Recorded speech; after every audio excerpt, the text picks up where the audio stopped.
Next comment we have is from Swazi Hiller. He says, just kill yourself.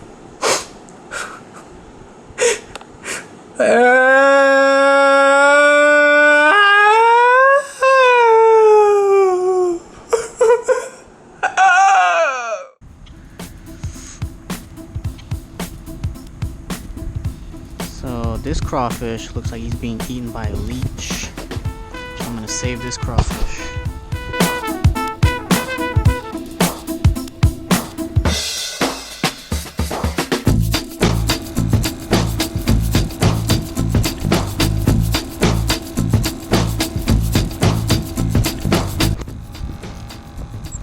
We definitely don't want this leech in the bucket. Man, these things are sticky.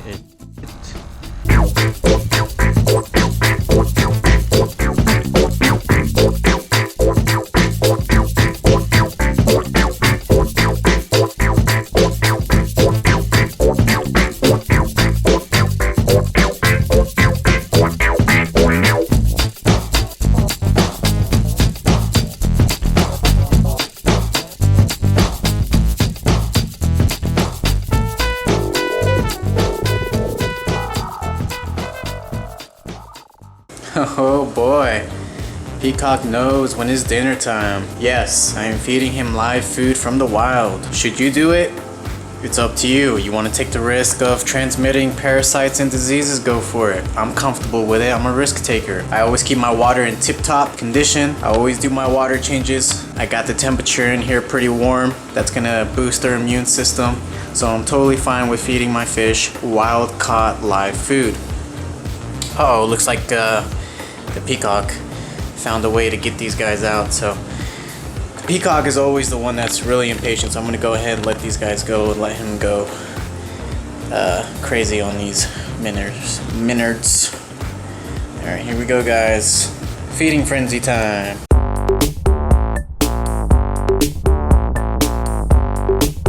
Gotta love feeding time, guys. Nom nom nom nom nom nom.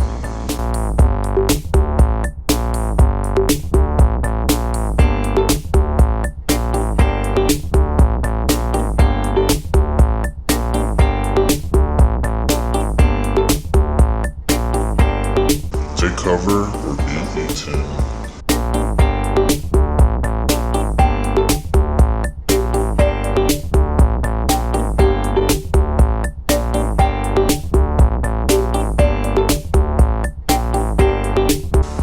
Alright, let's keep it coming. Boy, haven't you had enough? Let the catfish get some, you greedy fish. Look at the catfish begging for some wormies right now.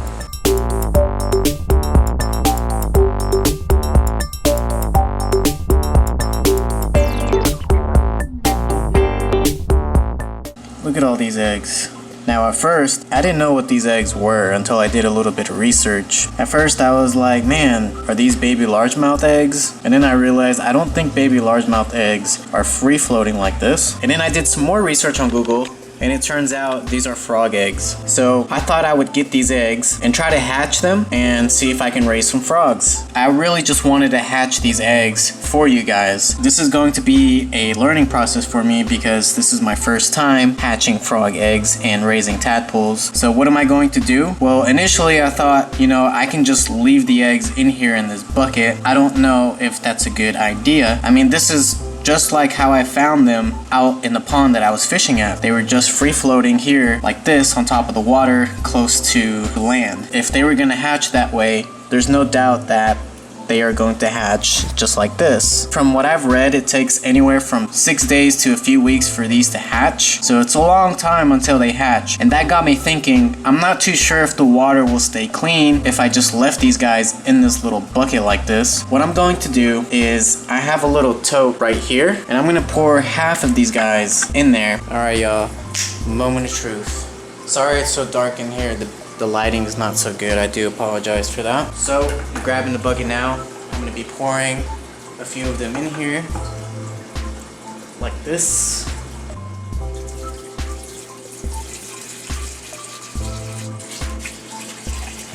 Alright, y'all, so I finally got them in this little tote here. And you know what? I'm actually gonna add some tank water to this and fill it a little bit more. And I'm gonna see if I can put a sponge filter in there, and that will keep the water clean, while this one will not have a sponge filter or an aerator. I'm just gonna leave it the way it is, and hopefully they'll hatch. We'll see. I'll probably be doing some water changes on these eggs too. If I see that the water is not doing so good, I'll do some water changes. Doing water changes on this small little tote shouldn't be that hard because it's like probably 2 gallons, maybe less than that. I don't know. It shouldn't be that bad, but. So this one's gonna have some tank water, and it's gonna have a small sponge filter in there. This one will not have a sponge filter. I'll just leave it the way it is. And I'll do water changes on this if I need to.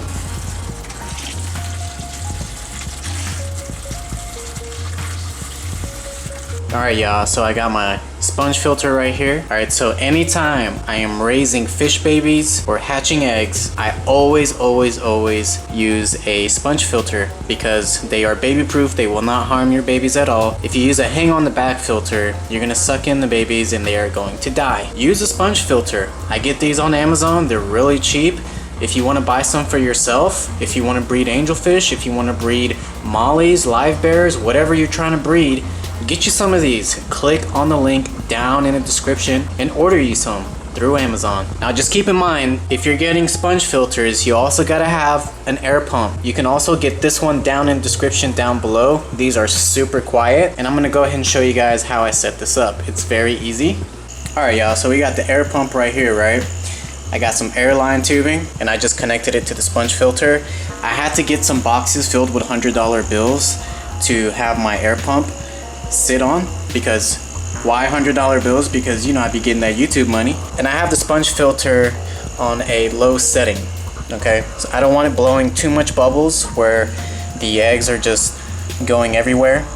I don't think that's good for frog eggs. I'm hoping they hatch here within the next few weeks. I know they take a while to hatch. And again, I'll be doing manual water changes on this. This one I will not be doing water changes. So this is pretty much an experiment to me. I want them all to hatch and thrive and live. And honestly, if they do hatch, I'm just gonna put them back in the wild where I got them. I'm not gonna keep them, or maybe I'll stock them in my pond. I don't know, but here they are. Now all we have to do is play the waiting game. So I'll be updating you guys frequently on these eggs, and hopefully they hatch. Wish me luck, guys. And if you guys have any advice or any tips to give me, if you guys are nice about it, you guys can leave a comment down below. Give me some advice and some tips on how to hatch frog eggs. I really appreciate it, guys. Alright, yeah, so I was looking through my comments, and there's a few comments in here that I want to respond to. So the first one is to Squid Inc. R/C. He says, I got 2 largemouth 2 days ago, around 3 inches. They haven't touched little dead flies, live medium-sized worms, or freeze-dried bloodworms. Should I keep waiting? They were only put in a permanent tank today. Thanks, anybody. Yo, Squidlink, try some live food. And also, usually it takes largemouth bass like 5 days before they warm up to you and warm up to their new home. So don't worry about them not eating. The only time you want to be worried if they're not eating is if they are showing signs of illnesses or anything like that. But since you said that you just put them in their new home, I would just wait 3 more days, since you said you put them in there 2 days ago. And if they're still not eating after that, then I would just go ahead and try some live minnows, because largemouth bass, they cannot resist live fish. Next comment we have is from Swazi Hiller. He says, just kill yourself.